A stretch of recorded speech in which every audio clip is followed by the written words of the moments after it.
Hola, me llamo Nayach y en este vídeo os voy a comentar las diferencias de información entre el documento Pérdidas y Ganancias, el concepto EBITDA y el estado de flujo efectivo. Para empezar, veremos pérdidas y ganancias. Es un documento que forma parte de las cuentas anuales, nos va a dar de una compañía cuál es el resultado a final de ejercicio. Nos va a informar también de todo tipo de gasto e ingreso, tal vez con la actividad habitual, tengan origen financiero o sean por operaciones como no recurrentes, como puede ser ventas de inmovilizado o bien, por ejemplo, índices de compañías de seguros o donativos, multas, sanciones. Y además, tenemos que tener claro que pérdidas y ganancias no se está indicando qué liquidez tiene la compañía, sino qué margen obtiene, ya que estamos contabilizando siempre la parte de gasto e ingreso bajo el principio del devengo, y cuando la operación esté realizada, nace el derecho a la obligación, estamos dando de alta las ventas, los gastos, y no toda la información que corresponde a ese documento quiere decir que sea un pago o un cobro. Por ejemplo, los deterioros, las amortizaciones no implican movimiento de tesorería o ajustes de activos financieros a valor razonable. Pues no todo lo que está en el modelo incorporado quiere decir que lo hemos cobrado y lo hemos pagado. Pero digo, es más que nada una relación estructurada de tipo de gasto e ingreso asociado a la palabra margen, de qué nos dejaría la actividad económica después de haber calculado incluso la parte financiera y el IS y tendríamos beneficio neto o después de impuestos, tal como os comento en este esquema. Por un lado hay la explotación, que incluye los resultados que tienen que ver con, yo llamo, no recurrentes, por ejemplo, con ventas de inmovilizado o subvenciones o imputación de exceso de provisión, que no es más, que, no está tan ligado al día a día de la empresa. Luego tenemos el mundo financiero, que pago de intereses, que gano con mis inversiones a nivel de dividendos o de interés de crédito que concedo a terceros, lo que especulo en mercados financieros. La suma de los dos tendríamos beneficio contable antes de impuestos, calcularíamos el impuesto y obtendríamos beneficio de ejercicio, que sí que es un dato que además se corresponde el saldo final de ganancias con lo que luego incorpora a fondos propios como está el ejercicio. Irá a la Junta de Accionistas y veremos y haremos la propuesta de qué parte podemos repartir en dividendos y qué parte ponemos a reserva. Entonces, sí, es verdad que es el punto de partida para fijar la retribución del socio del beneficio. Ese concepto que hemos visto no tiene que ver con la palabra el EBITDA, que es un concepto que muchas compañías utilizan para medir la capacidad que tiene la económica de generar beneficios, pero no liquidez. El EBITDA, como dice su nombre, es coger el resultado de la actividad de explotación descontando toda la parte que es financiera, operaciones recurrentes y sin tener en cuenta las amortizaciones y los deterioros. Entonces, nos indicaría una capacidad que tiene el negocio de aportar beneficios. Pero no quiere decir, igual que antes, que todos los ingresos de la actividad y los gastos de la actividad estén pagados. No nos dice qué liquidez cuenta la compañía. ¿Cómo se puede calcular el EBITDA? Hay gente que lo calcula de forma muy directa. Coge beneficio de explotación, le suma las amortizaciones, los deterioros y ya tiene el resultado del EBITDA. Pero normalmente se utiliza un formato más elaborado que lo que hace es, a partir de un modelo oficial de pérdida de ganancias, lo organizamos de forma distinta para analizar mejor la información. Y sería la siguiente fórmula. Tendríamos arriba de todo que, aparte de la facturación habitual, añadiríamos ingresos accesorios a la explotación. Luego estaríamos los costes directos de la actividad. Si vendo productos, el coste de ventas, o si es un servicio, los costes directos. Yo tendría el margen bruto. Y a partir de ahí restamos los costes de estructura, área de personal, gasto de explotación y tendríamos el concepto EBITDA, ¿vale? El beneficio de la actividad económica sin tener en cuenta cómo lo financiamos, sin operaciones recurrentes y descontando el concepto de amortizaciones y deterioro.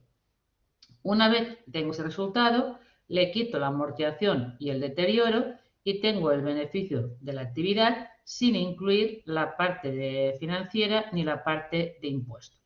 A continuación, lo que hacemos es añadir la parte financiera, he puesto ahí más menos, pero tenemos en cuenta tanto el rendimiento de mis inversiones como lo que yo pago por mis deudas. Y también le añadiríamos aquellas operaciones que hemos descortado que son de carácter no recurrente o extraordinario. Por ejemplo, ventas de inmovilizado, gastos excepcionales o ingresos excepcionales. Y llegaría al beneficio que tendríamos antes de impuestos. Calculamos impuestos de sociedades y tendríamos el beneficio neto o después de impuestos. Esa estructura, para analizar la información para ratios y para rentabilidades, nos es más útil que el formato oficial que aparece en pérdidas y ganancias. Y por último, os comento qué información nos aporta el estado de flujo efectivo. Ese modelo sí que nos va a permitir ver con qué liquidez cuenta la compañía. Y además es un formato que es público, forma parte de las cuentas anuales, y lo que hará es comparar qué teníamos en efectivo el año pasado, qué tengo este ejercicio y explicar la diferencia de dónde viene. Si ese líquido viene de la actividad económica, es un flujo relacionado con la explotación, que tiene que ver con cobrar a clientes, pagar nóminas, pagar a acreedores, pagar a proveedores, o es un flujo de inversión que más va relacionado con la estructura a nivel de inmovilizado o de participación de otras sociedades o de crédito a terceros, y lo que sería la financiación. ¿Y cómo se financia el negocio? ¿Qué parte financia los socios? O bien debo a terceros por préstamos a nivel de grupo, bancos, etcétera. Pues ese, perdón, pues ese documento sí que nos va a medir la capacidad de liquidez de la compañía. Ver de dónde viene el dinero que tengo hoy y ver, y analizar sobre todo la procedencia. Como os he dicho antes, es un documento que el formato oficial, que es un documento de cuentas anuales, lo deberían presentar solamente qué tipo de empresas. Las que hacen el balance de memoria con formato normal. Son aquellas compañías en las cuales los 2 años consecutivos han excedido 2 de esas 3 condiciones. Y su activo supera 4 millones, o bien la cifra neta de facturación 8 millones o la plantilla media 50 empleados. Con que sean 2 de las 3 condiciones, deberían presentar, aparte del balance con más la información completa, de memoria completa, queda y hay que añadir la variación del patrimonio y el estado de flujo efectivo. Pues en este tipo de compañías podemos ver la capacidad de aportar líquido del negocio y afrontar los pagos que realmente tiene que realizar el negocio.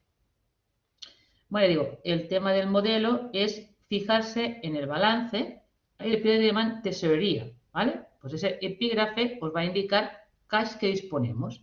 Pues tenemos el del año pasado y el de este año y hay que conciliar. Esa diferencia de saldo hay que ver su procedencia. El modelo español, lo más claro que sería es poner una relación de pagos y cobros, pero el formato español hace un enfoque distinto para dar la explicación de qué parte procede la actividad, de lo que procede de inversión y financiación.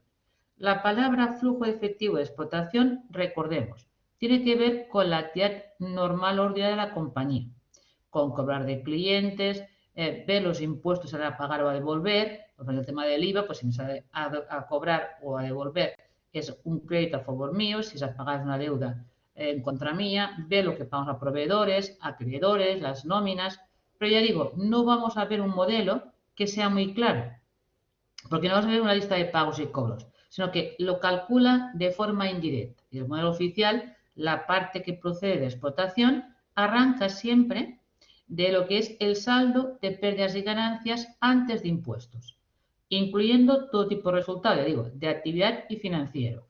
Aquí tenemos la información del año actual y el año anterior, lo que hace que es, a partir de ese resultado, luego el punto 2 elimina, ¿vale? Elimina de ese resultado que partimos cualquier operación que no sea ni pago ni cobro o bien que no tenga que ver con la actividad de explotación. Empieza con las amortizaciones, porque aunque están restando al beneficio, no es pago, y luego también continúa con los deterioros, porque si hay posible pérdida o hay reversión, no implica ni pago ni cobro. Igual con las provisiones, la subvención, lo que imputo a PIG, puede estar probado anteriormente, lo elimina y también elimina cualquier resultado que incorporado, pues vamos, arranca antes de impuestos, que tenga que ver con ventas de inmovilizado o ventas de activos financieros, porque tiene que ir no el beneficio o el margen, sino tiene que ir lo que he cobrado, o en este caso, por la venta de esos activos, lo que sería en inversión, y no tiene que ir en lo que es un flujo de explotación. Y luego también elimina el epígrafe entero de lo que he puesto como ingreso financiero. Pero luego lo va a poner en otra parte, va a poner los cobrados. Y el gasto financiero también lo elimina, pues va a poner el otro epígrafe de la información y pondrá directamente pagados y no los de vengado. A lo mejor hay gasto financiero de vengado que no está pagado. Elimina cualquier tipo de consideración de resultado que tenga que ver con las diferencias de cambio, si hago pagos o cobros en distintas monedas. Y así llegaría a un beneficio muy parecido al EBITDA. Pues sería en definitiva un resultado de explotación, ¿vale? Pero cuidado, ha anulado lo que son deterioros y amortizaciones, pero no quiere decir que todo lo que tenemos ahí esté cobrado o esté pagado. Pues luego, ¿cómo cuadra los pagos y cobros? Lo cuadra con el punto 3, viendo la variación que hay en el balance en el fondo de maniobra. Es decir, compara qué había en existencias, qué había en deudores, qué había acreedores y el año pasado y este año. Y esa variación de saldo del día 1 al día 31 habrá que ver si supone un incremento de tesorería o un decremento. Ahora os lo cuento. Aquí hay un poco de explicación, lo he dicho antes, del resultado del ejercicio. Y aquí tengo, ¿veis? El desplegable que tiene que ver con la variación de la pelota circulante o fondo de maniobra. Empieza con la palabra existencias. ¿Qué es lo que haríamos? Para decirlo, cuando tenemos el balance, ¿vale? Pongo aquí un ejemplo. ¿Vale? Imaginaos aquí mismo, yo tengo que el año pasado tenía invertido en el almacén 250.000 euros y este año, al cerrar la contabilidad y ver que esto tenemos que valorarlo, hay 300.000. Si tengo más dinero en stock, tengo menos líquido. Por tanto, si el valor de este ejercicio es superior al año anterior, pues quiere decir que dispondré de menos liquidez. Por eso el ajuste lo pondríamos en la columna en signo menos, porque entendemos que lo que estoy haciendo aquí es aplicar fondos, no origen de fondos. Pues claro, pues tengo más dinero invertido en existencias. Igual lo haremos, la paga de deudores y cuenta a cobrar incluye cualquier derecho asociado al grupo 4 de actividad, clientes, deudores o entes públicos que la declaración me sale a favor mío. El tema, por ejemplo, del IVA. Excluido el IS, que se pone también el pago de impuestos de sociedades aparte. Pues, si tengo más saldo y poco de cliente el año pasado, lo mismo, el ajuste es negativo y al revés. Si en mi ejemplo de antes que os he puesto para tener un poco el tema de aplicación y origen, aquí tengo que en clientes, ¿vale? Tengo clientes normales, clientes morosos y de alguna forma también tengo el IVA que aquí salía a devolver. Si yo sumo, lo tengo sumado aquí, lo que dan los derechos de cobro, ¿vale? De un año y del otro, veo que el saldo pendiente de cobro al final de este ejercicio es menor. Por lo tanto, aquí lo veis que lo pondré en signo positivo. Pues en definitiva representa un origen. Es decir, tengo menos saldo pendiente de cobro, por lo tanto tendré más liquidez. Luego también, en ese periodo de otros activos corrientes, ahí tengo lo que es las cuentas de periodificación. Yo tengo pagos anticipados, he ver qué saldo tenía el año pasado y este año, y en función que sea mayor o menor, tendríamos el ajuste. Yo en este ejemplo de aquí teníamos la 480, tengo más recursos que he pagado, por lo tanto, en definitiva, aunque los estén devengados, por lo tanto, tengo menos líquido. No tenemos en cuenta nunca, digo, al decir capital corriente o fondo de maniobra, es lo que estamos contabilizando en el grupo 4, ¿vale? No lo que es financiero. Aquí tengo para despistaros una inversión a corto plazo en acciones, que eso afectará a los flujos que tenemos que ver de inversión, pero evidentemente no afecta para nada a los flujos de explotación. Luego, evidentemente, eso era en relación con activos. Luego, ¿qué pasa con las deudas? Lo que tengo que hacer es ver qué debía en el grupo 4, tema comercial, capital también corriente. Por lo tanto, ¿qué debía a proveedores, a acreedores? Pero no estos de aquí que son financieros, sino que van código 4, proveedores del grupo 4, acreedores, si había con el personal pendiente, seguridad social, la declaración del IVA, las retenciones. El IS no, pero el IS va con una información aparte. Pues, sumo todas las deudas que tenía de origen comercial de un ejercicio el año anterior, que saldo de este año, y si veo que hay mayor saldo, aquí me beneficia. Pues si pago más tarde, dispongo de más liquidez. Pues evidentemente, si hoy vale más, vería signo positivo. Y si vale menos, como he alcanzado antes o tengo menos pasivos, dispongo de menor liquidez.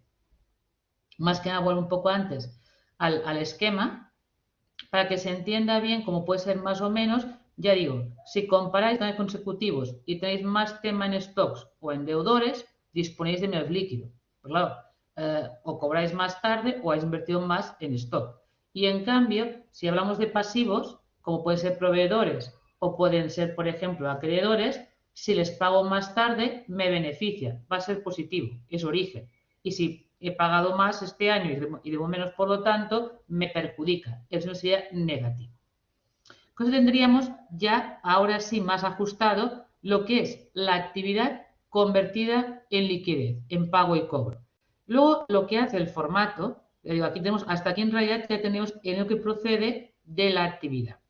Luego en el punto 4, el modo español le incorpora, si el día a día da dinero, lo que son el fruto de ese dinero, lo que cobro en intereses, lo que cobro en dividendos, y si realmente estoy endeudada, aquí pondremos que el día a día también sirve para pagar los intereses de las deudas. Pues aquí veremos que en este caso, el episodio siguiente, os lo cuento, ¿veis? El desplegable del punto 4 incluye aquí lo que he pagado este año de intereses, ya sea por pólizas, por préstamos, descuento de efectos, de leasing, pero solo la parte de intereses, lo incluye aquí.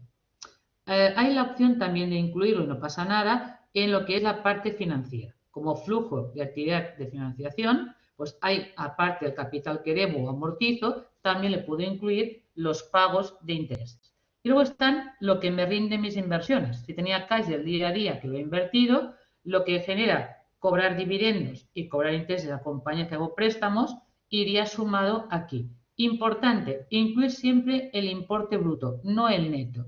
Porque la retención que me han practicado la tendré en cuenta luego cuando haga pagos del IES, ¿vale? O cobro, ¿vale? Por tanto, en definitiva, cuidado porque toda la parte esta de intereses va siempre por el importe bruto. ¿Veis? Y aquí en la letra D pondría lo que durante este ejercicio he pagado Hacienda del IES, ya sea los pagos fraccionados o el pago que hago en el mes de julio, lo que va a pendiente de pagar el año pasado. Retención soportada, pagos fraccionados y el pago o el cobro que de alguna forma sería correspondiente a la declaración definitiva que presento en julio. La palabra otros pagos y cobros está pensado si tributo rentas fuera de España, ¿vale? Como no residente. Pues si hay alguna retención fuera de España, lo pondría ahí.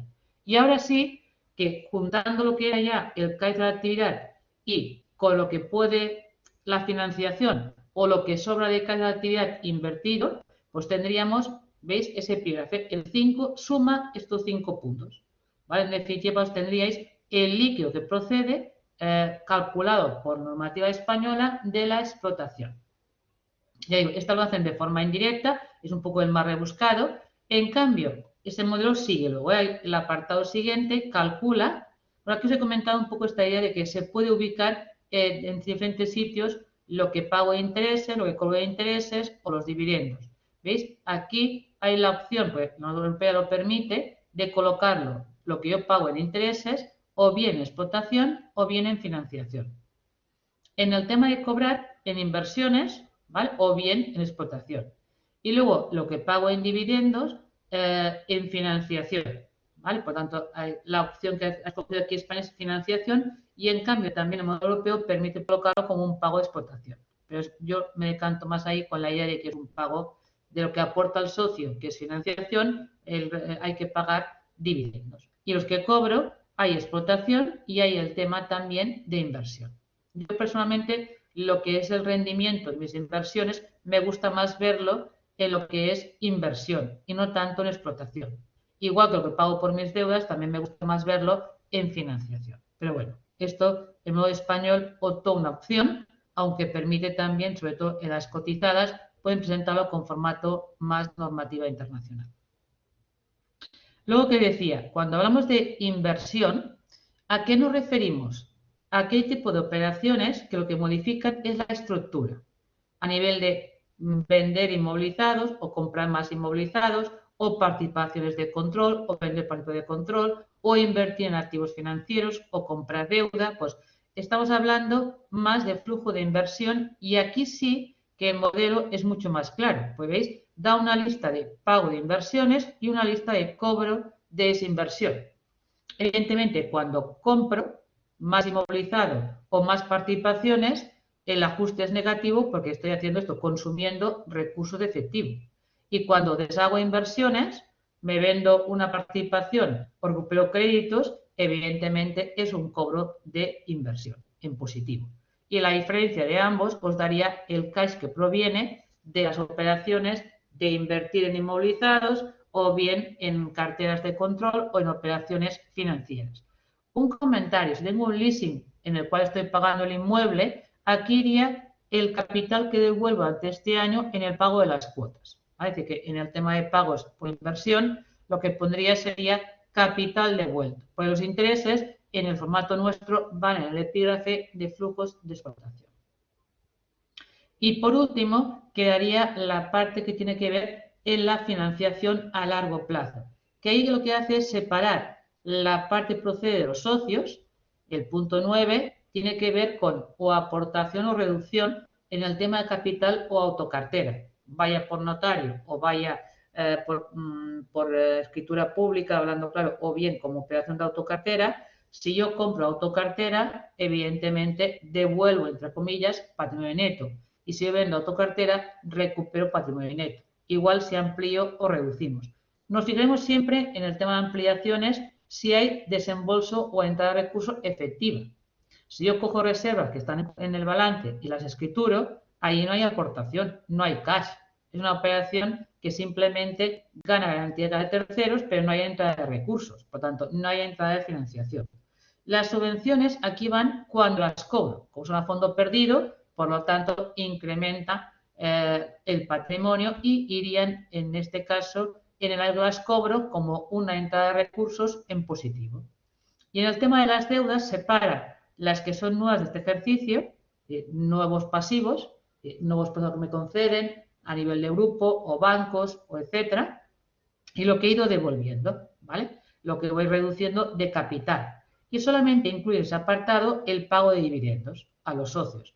Dividendos pueden ser en dinero también o tipo de retribución basada en stock options o tipo de retribución del capital. Por lo que retribuimos, de alguna forma sería de esta manera, ¿vale? O bonos de variables a directivos, etcétera. Y tendríamos en este epígrafe, sumando tanto lo que viene de los socios como de terceros, los flujos que proceden de la financiación. Lo que hace luego el módulo es sumar los tres tipos de flujos. Si hay cuentas corrientes en divisas, le añade la diferencia de cambio para que cuadre, le añado que había tesorería el año pasado y debe cuadrar con el saldo que nos queda a final de este año. Eso lo podéis ver, aquí os he puesto un ejemplo de Grifols, que tiene un comparativo, tenéis ahí de 3 ejercicios, del 16 al 18, podéis ir con el detalle de, primero, el intermedio generaba más flujos de caja, ¿vale?, en relación con el año anterior, y aquí ha habido un poco de bajón, principalmente también la empresa. Si veis un poco las inversiones, tenéis el tema de existencias, ¿vale?, que tenemos de alguna forma, va en negativo, por lo tanto, lo que está diciendo es que saca más flujos en parte de desinvertir, ¿vale? Ahí podéis ir comparando, ¿vale? Aquí hay variación de capital corriente, tenéis aquí también lo que está endeudado, que dedica a pagar intereses, y tenéis la relación, los cobros y pagos del IS, vais viendo la evolución que tiene, igual que también veis aquí en 3 ejercicios lo que sería lo que se gasta. En este caso ella gasta mucho más de lo que realmente desinvierte, sobre todo en el tema de participaciones de control. Y aquí tenéis perfectamente cada año, sobre todo este año de aquí, carteras de control, evidentemente al invertir más en estructura de grupo y en crecer más como tamaño, aquí es parte del dinero se va a parar a ese tipo de operaciones, ¿vale? También hay inmovilizado, pues entraría dentro de la regulación normal de activos, ¿vale? Pero más que nada lo importante es la estructura de grupo, que al ir creciendo, evidentemente le obliga al tener más participaciones a gastar más dinero en ese tipo de operaciones.